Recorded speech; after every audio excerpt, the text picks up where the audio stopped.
Pernah kepikiran nggak gimana caranya sebuah momen budaya yang besar kayak Ramadan gitu bisa diubah jadi kekuatan raksasa untuk kebaikan sosial? Nah, kali ini kita bakal bedah tuntas strategi dibalik sebuah kampanye penggalangan dana Ramadan yang sukses banget. Oke, kita mulai dari konsep utamanya ya. Momentum itu bukan cuma soal ngebut, bukan. Coba deh bayangin momentum itu kayak tuas pengungkit. Ini adalah alat yang luar biasa kuat.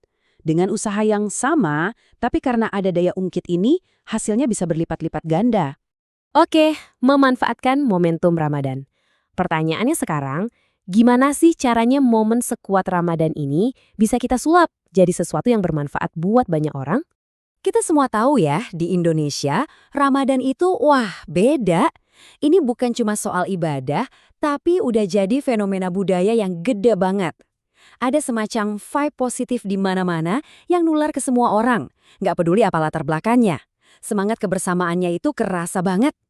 Dan ini nyambung banget sama kutipan ini. Ramadan itu seolah-olah ngingetin kita semua buat jadi bagian dari sesuatu yang lebih besar dari diri kita sendiri. Perasaan bareng-bareng inilah yang jadi kuncinya. Tiba-tiba semua orang jadi pengen ikut andil, pengen jadi bagian dari gerakan kebaikan ini. Nah, sekarang pertanyaannya. Emangnya tujuan kampanye kayak gini cuma buat ngumpulin duit? Tunggu dulu. Kalau mikirnya gitu, kita baru lihat kulitnya doang. Ada tujuan yang lebih dalam. Jadi, strateginya itu ngejar 4 hal sekaligus. Pertama ya jelas, transaksi. Duit donasinya harus naik. Tapi bukan itu aja. Kedua, ada partisipasi.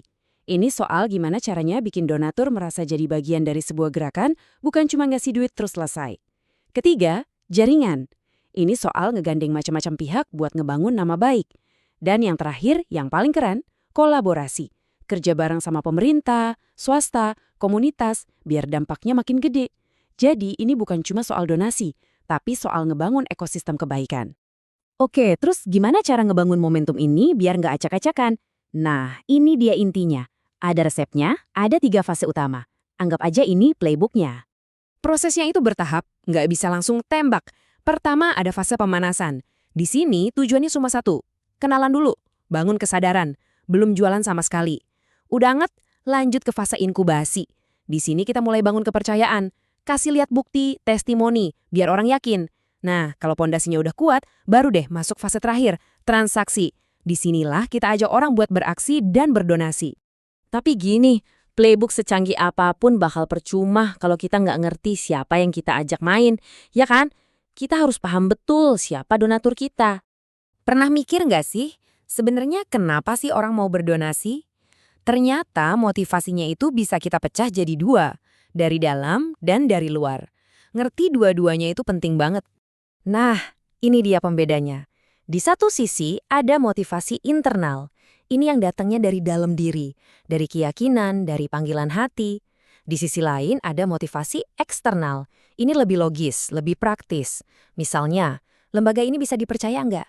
Programnya beneran jalan, laporannya transparan. Kampanye yang jago itu bisa ngomong kedua sisi ini sekaligus. Dan gambar ini nunjukin hasil akhirnya. Semua strategi yang tadi kita omongin, yang mungkin kedengarannya ribet, ujung-ujungnya jadi hal senyata ini. Makanan hangat buat yang butuh, atau bantuan buat usaha kecil biar bisa jalan lagi. Dari konsep, jadi aksi nyata di lapangan. Oke, sekarang kita lihat gimana semua potongan puzzle ini, momentum, strategi 3 fase, pemahaman donatur, akhirnya nyatu jadi satu gambaran besar.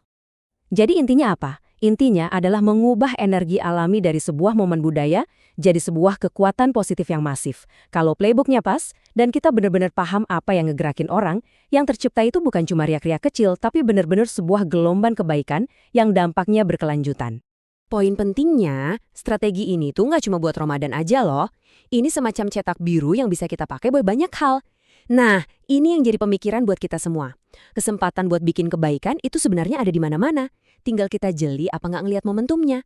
Jadi, coba deh pikirin, kira-kira momen budaya apa lagi ya yang bisa kita ubah jadi gelombang kebaikan kayak gini?